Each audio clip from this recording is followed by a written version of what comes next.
ভবিষ্যৎ নির্বাচনে অংশ নেওয়ার আগে আওয়ামী লীগকে প্রমাণ দিতে হবে তারা গণতন্ত্রের পক্ষে, এমন মন্তব্য করেছেন বিএনপির স্থায়ী কমিটির সদস্য ডক্টর আব্দুল মঈন খান। সকালে জিয়াউর রহমানের সমাধিতে শ্রদ্ধা নিবেদনের পর তিনি এ মন্তব্য করেন। এদিকে জাতীয় প্রেস ক্লাবের স্থায়ী কমিটির সদস্য আমির খসরু মাহমুদ চৌধুরী বলেন, গণতান্ত্রিক প্রক্রিয়ার বাইরে গিয়ে সংস্কারের সুযোগ নেই।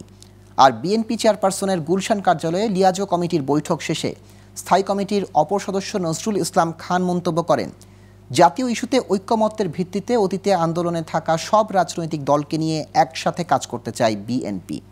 বিস্তারিত আওলাদ বাবলুর প্রতিবেদনে।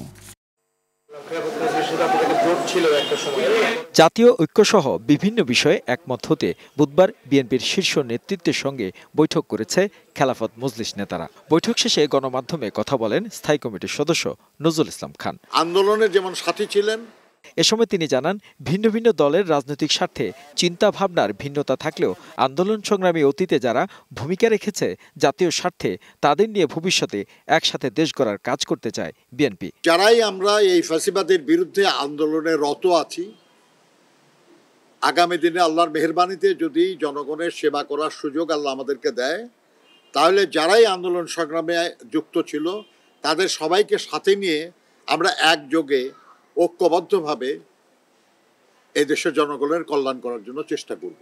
এদিকে জাতীয় প্রেস ক্লাবে যুক্তরাষ্ট্র বিএনপি আয়োজিত এক আলোচনা সভায় বিএনপির স্থায়ী কমিটির সদস্য আমির খসরু মাহমুদ চৌধুরী বলেন, গণতান্ত্রিক প্রক্রিয়ার বাইরে গিয়ে সংস্কার করার সুযোগ নেই। বাংলাদেশের জনগণকে ভোট থেকে বঞ্চিত করে নির্বাচনের পর নির্বাচনে তারা জনগণকে ভোটাধিকার থেকে বঞ্চিত করেছে এবং মালিকানা থেকে বঞ্চিত করেছে।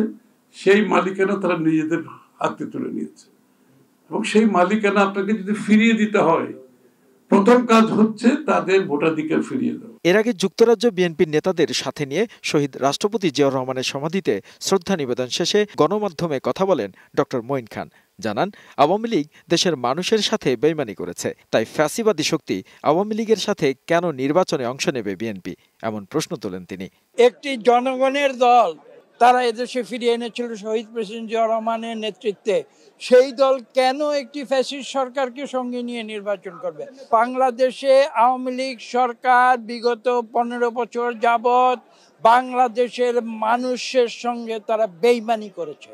তারা নিজেদের স্বাধীনতার শক্তি বলে দাবি করে, তারা কখনো স্বাধীনতার পক্ষে শক্তি ছিল না। অন্তর্বর্তী সরকার অত্যাবশ্যকীয় সংস্কারগুলো শেষ করে যত দ্রুত সম্ভব জনগণের হাতে ক্ষমতা ফিরিয়ে দেবে বলেও মনে করেন বিএনপির এই নেতা। তারা গণতন্ত্রে বিশ্বাস। আওলাদ বাবলু, গ্লোবাল টেলিভিশন, ঢাকা।